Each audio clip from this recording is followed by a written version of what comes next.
ಇವತ್ತು ನಾನು ನಮ್ಮ ಮನ್ಯಾಗ ಹೈದ್ರಾಬಾದ್ ಸ್ಟೈಲ್ ವೆಜ್ ಬಿರಿಯಾನಿ ಮಾಡಿದ್ದೆ ನೋಡ್ರಿ.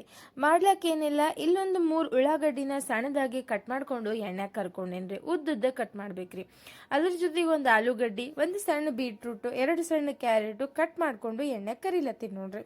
ಈ ಕಡೆ 2.5 ಗ್ಲಾಸ್ ಅಕ್ಕಿ ಒಳಗೆ ಒಂದು ಪಲಾವ್ ಎಲೆ, ಒಂದು ಚಕ್ಕಿ ಅಷ್ಟೇ ಹಾಕಿನ್ರಿ. ಅವು ಬಾಯಿಗೆ ಸಿಕ್ಕರೆ ಚಂದ ಅನ್ಸಂಗಿಲ್ಲ ಅಂತ ಹೇಳಿ ನಾ ರೈಸ್ ಕುದಟ್ಟೆನಿಗೆ ಹಾಕೋದಿಲ್ರಿ. ಈಗ ಕರ್ಕೊಂಡಿದ್ದು ತಕ್ಕೊಂಡು ಅದ್ರ ಜೊತೆಗೆ ಇಲ್ಲಿ ಒಂದು ಸ್ವಲ್ಪ ಸಾಜೀರ, ಒಂದು 7-8 ಮೆಣಸು, ಒಂದು 4 ಲವಂಗ, ಒಂದು ಚಕ್ಕಿ ಮತ್ತು ಅದ್ರ ಜೊತೆಗೆ ಒಂದು ಏಲಕ್ಕಿ ಹಾಕಿ ಹಾಗೆ ಸ್ವಲ್ಪ ಕೊತ್ತಂಬರಿ, ಪುದೀನ ಮತ್ತು ಮೆಣಸಿನ್ಕಾಯಿ ಹಾಕಿ ಪೇಸ್ಟ್ ರೆಡಿ ಮಾಡ್ಕೊಂಡು ನೋಡ್ರಿ. ಈಗ ಕರೆದಿದ್ದೇವಲ್ಲ ಅದ್ರ ಎಲ್ಲದ್ರಾಗೂ ಒಂದು ಟೊಮ್ಯಾಟೊ ಮತ್ತು ಈಗ ಪೇಸ್ಟ್ ಮಾಡ್ಕೊಂಡಿದ್ದು ಹಾಕಿ ಮಿಕ್ಸ್ ಮಾಡ್ಬೇಕ್ರಿ. ಅನ್ನ ಏನಿರ್ತದಲ್ರಿ ಫುಲ್ಲು ಮೆತ್ತಗಾಗಿರಬಾರ್ದು. ಈಗೇನು ಉಮ್ಮಿಗೆ ಆಗ್ತದ ಅನ್ನೋ ಹಂತಕ್ಕೆ ಬಂದಿರ್ತದಲ್ರಿ, ಅವಾಗ ಅದು ಬಸದು ಸೈಡಿಗೆ ಇಟ್ಕೋಬೇಕು ನೋಡ್ರಿ.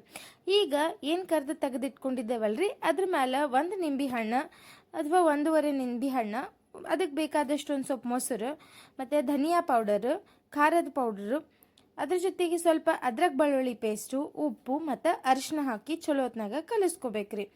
ಇದೆಲ್ಲ ಕಲಿಸ್ಕೊಂಡ್ಮೇಲೆ ಬೊಗೋಣಿ ಒಳಗೆ ಎಣ್ಣೆ ಇಟ್ಟು ಈಗೇನು ರೆಡಿ ಮಾಡಿ ಇಟ್ಕೊಂಡಿದ್ದೇವಲ್ರಿ ಅದೆಲ್ಲ ಅದ್ರೊಳಗೆ ಹಾಕಿ ಚಂದತ್ನಾಗ ಸ್ಪ್ರೆಡ್ ಮಾಡ್ಬೇಕ್ರಿ. ಅದ್ರ ಮೇಲೆ ಒಂದು ಲೇಯರ್ ಅಕ್ಕಿ ಹಾಕಬೇಕು ಮತ್ತು ಇನ್ನೊಂದು ಲೇಯರು ಇನ್ನು ಮಸಾಲ ಉಳಿದಿರ್ತದಲ್ರಿ ಅದು ಹಾಕಬೇಕು. ಮತ್ತು ಅದ್ರ ಮೇಲೆ ಇನ್ನೊಂದು ಲೇಯರ್ ಅಕ್ಕಿ ಹಾಕಬೇಕ್ರಿ.